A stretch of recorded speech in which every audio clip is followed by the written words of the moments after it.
Hi ನಮಸ್ಕಾರ ಗೆಳೆಯರೇ, ಎಲ್ಲರಿಗೂ ನನ್ನ ಚಾನಲ್ಗೆ ಸ್ವಾಗತ. ನಿನ್ನೆಯ ಸಂಚಿಕೆಯವರೆಗೆ ಶಿವನ 19 ಅವತಾರಗಳ ಬಗ್ಗೆ ಒಂದೊಂದು ಸಂಚಿಕೆಯಲ್ಲಿ ಒಂದೊಂದು ಅವತಾರದ ಬಗ್ಗೆ ನೋಡುತ್ತಾ ಬಂದಿದ್ದೆವು. ಇವತ್ತಿನ ಈ ಸಂಚಿಕೆಯ ವಿಡಿಯೋದಲ್ಲಿ ಶಿವನ ಈ 3 ಅವತಾರಗಳು ಇಂದಿಗೂ ಭೂಮಿಯ ಮೇಲೆ ಜೀವಂತವಾಗಿವೆ ಅಂತೆ. ಆ ಅವತಾರ ಯಾವುವು ಹಾಗೂ ಅವುಗಳ ಬಗ್ಗೆ ಸಂಕ್ಷಿಪ್ತವಾಗಿ ವಿವರಣೆಯನ್ನು ಈ ವಿಡಿಯೋದಲ್ಲಿ ನೋಡೋಣ ಬನ್ನಿ. ಇನ್ನೂ ಯಾರು ನಮ್ಮ ಚಾನಲನ್ನು ಸಬ್ಸ್ಕ್ರೈಬ್ ಮಾಡಿಲ್ಲವೋ ಸಬ್ಸ್ಕ್ರೈಬ್ ಮಾಡೋದನ್ನು ಮರೆಯದಿರಿ ಹಾಗೂ ಬೆಲ್ ಐಕಾನನ್ನು ಒತ್ತಿ. ಶಿವನು ಹಿಂದೂ ಧರ್ಮದ ಪ್ರಮುಖ ದೇವನು. ಬ್ರಹ್ಮಾಂಡದ ರಕ್ಷಣೆಗಾಗಿ ಶಿವನು ವಿವಿಧ ಅವತಾರಗಳನ್ನು ತೆಗೆದುಕೊಂಡಿದ್ದನು. ಶಿವನ ಯಾವೆಲ್ಲ 3 ಅವತಾರಗಳು ಇಂದಿಗೂ ಭೂಮಿಯ ಮೇಲೆ ಜೀವಂತವಾಗಿವೆ ಗೊತ್ತೇ? ಇಂದಿಗೂ ಬ್ರಹ್ಮಾಂಡವನ್ನು ರಕ್ಷಣೆ ಮಾಡುತ್ತಿರುವ ಶಿವನ 3 ಅವತಾರಗಳಿವು. ದೇವರುಗಳಲ್ಲೇ ಪ್ರಮುಖರು ತ್ರಿಮೂರ್ತಿ ದೇವರುಗಳು. ತ್ರಿಮೂರ್ತಿ ದೇವರುಗಳೆಂದರೆ ಬ್ರಹ್ಮ, ವಿಷ್ಣು ಮತ್ತು ಮಹೇಶ್ವರರು ಎಂದು ಹೇಳಲಾಗುತ್ತದೆ. ಬ್ರಹ್ಮಾಂಡದ ರಕ್ಷಣೆಗಾಗಿ ಈ ಎಲ್ಲ ತ್ರಿಮೂರ್ತಿ ದೇವರುಗಳು ನಾನಾ ಅವತಾರಗಳನ್ನು ತೆಗೆದುಕೊಂಡಿದ್ದಾರೆ. ಹಾಗೆ ಶಿವನು ಕೂಡ ಬ್ರಹ್ಮಾಂಡದ ರಕ್ಷಣೆಗಾಗಿ ವಿವಿಧ ಅವತಾರಗಳನ್ನು ತೆಗೆದುಕೊಂಡಿದ್ದಾನೆ. ಶಿವಪುರಾಣದಲ್ಲಿ ಶಿವನು ಯಾವೆಲ್ಲ ಅವತಾರಗಳನ್ನು ತೆಗೆದುಕೊಂಡಿದ್ದಾನೆ ಎಂಬುದನ್ನು ಹೇಳಲಾಗಿದೆ. ಶಿವಪುರಾಣದಲ್ಲಿ ಶಿವನ ಈ 3 ಅವತಾರಗಳ ಕುರಿತು ಹೇಳಲಾಗಿದ್ದು, ಶಿವನ ಈ 3 ಅವತಾರಗಳು ಇಂದಿಗೂ ಭೂಮಿಯ ಮೇಲೆ ಇದ್ದಾರೆ ಎಂಬುದನ್ನು ಹೇಳಲಾಗಿದೆ. ಶಿವನ ಈ 3 ಅವತಾರಗಳು ಭೂಮಿಯಲ್ಲಿ ಸಕಲ ಜೀವರಾಶಿಗಳನ್ನು ಕಾಯುತ್ತಿದ್ದಾರೆ. ಇಂದಿಗೂ ಭೂಮಿಯ ಮೇಲೆ ಜೀವಂತವಾಗಿರುವ ಶಿವನ ಆ 3 ಅವತಾರಗಳು ಯಾವುವು ಅಂತ ನೋಡೋಣ ಬನ್ನಿ. ಮೊದಲನೆಯದಾಗಿ ಆಂಜನೇಯ ಸ್ವಾಮಿಯ ಅವತಾರ. ಆಂಜನೇಯ ಸ್ವಾಮಿಯನ್ನು ಶಿವನ ರೂಪವೆಂದು ಪರಿಗಣಿಸಲಾಗುತ್ತದೆ.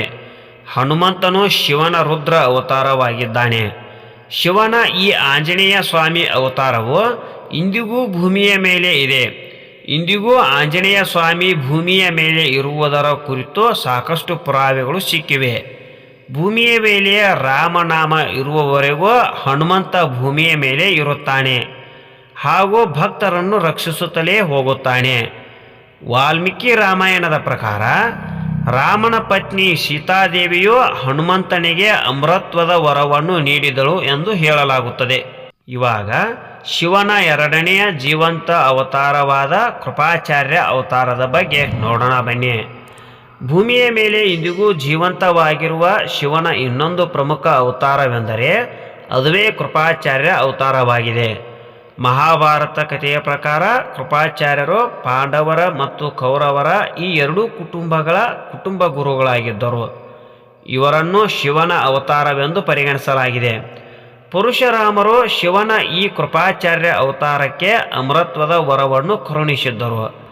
ಮಹಾಭಾರತ ಯುದ್ಧದ ಕೊನೆಯಲ್ಲಿ ಪಾಂಡವರಿಂದ ಕೌರವರೆಲ್ಲರೂ ಮರಣ ಹೊಂದಿದಾಗ ಕೃಪಾಚಾರ್ಯರೊಬ್ಬರೇ ಪಾಂಡವರ ದಾಳಿಯಿಂದ ಬದುಕು ಉಳಿದಿದ್ದರು. ಇವಾಗ ಶಿವನ 3ನೆಯ ಜೀವಂತ ಅವತಾರವಾದ ಅಶ್ವತ್ಥಾಮ ಅವತಾರದ ಬಗ್ಗೆ ನೋಡೋಣ ಬನ್ನಿ. ಅಶ್ವತ್ಥಾಮನಿಗೆ ಶ್ರೀಕೃಷ್ಣನು ಕಲಿಯುಗದ ಅಂತ್ಯದವರೆಗೆ ಭೂಮಿಯ ಮೇಲೆ ಅಲೆದಾಡುವಂತಹ ಶಾಪವನ್ನು ನೀಡಿದ್ದನು. ಗುರು ದ್ರೋಣಾಚಾರ್ಯರ ಮಗನಾದ ಅಶ್ವತ್ಥಾಮನನ್ನು ಶಿವನ ಕಾಲ, ಕೋಪ, ಯಮ ಮತ್ತು ರುದ್ರನ ಅವತಾರವೆಂದು ಪರಿಗಣಿಸಲಾಗುತ್ತದೆ. ಮಹಾಭಾರತ ಯುದ್ಧದ ಸಮಯದಲ್ಲಿ ತನ್ನ ತಂದೆ ದ್ರೋಣಾಚಾರ್ಯರನ್ನು ಪಾಂಡವರು ಮೋಸದಿಂದ ಹತ್ಯೆಗೈದನು ಎನ್ನುವ ವಿಚಾರ ತಿಳಿದಾಗ ಅಶ್ವತ್ಥಾಮನು ಬ್ರಹ್ಮಾಸ್ತ್ರವನ್ನು ಅಭಿಮನ್ಯುವಿನ ಪತ್ನಿ ಉತ್ತರೆಯ ಗರ್ಭದಲ್ಲಿ ಬೆಳೆಯುತ್ತಿರುವ ಮಗುವಿನ ಮೇಲೆ ಪ್ರಯೋಗಿಸುತ್ತಾನೆ. ಇದರಿಂದ ಕೋಪಗೊಂಡ ಶ್ರೀಕೃಷ್ಣ ಅಶ್ವತ್ಥಾಮನಿಗೆ ಶಾಪವನ್ನು ನೀಡಿದನು. ಆಂಜನೇಯ ಸ್ವಾಮಿ, ಕೃಪಾಚಾರ್ಯ ಹಾಗೂ ಅಶ್ವತ್ಥಾಮರನ್ನು ಶಿವನ 3 ಅವತಾರಗಳು ಎಂದು ಹೇಳಲಾಗುತ್ತದೆ.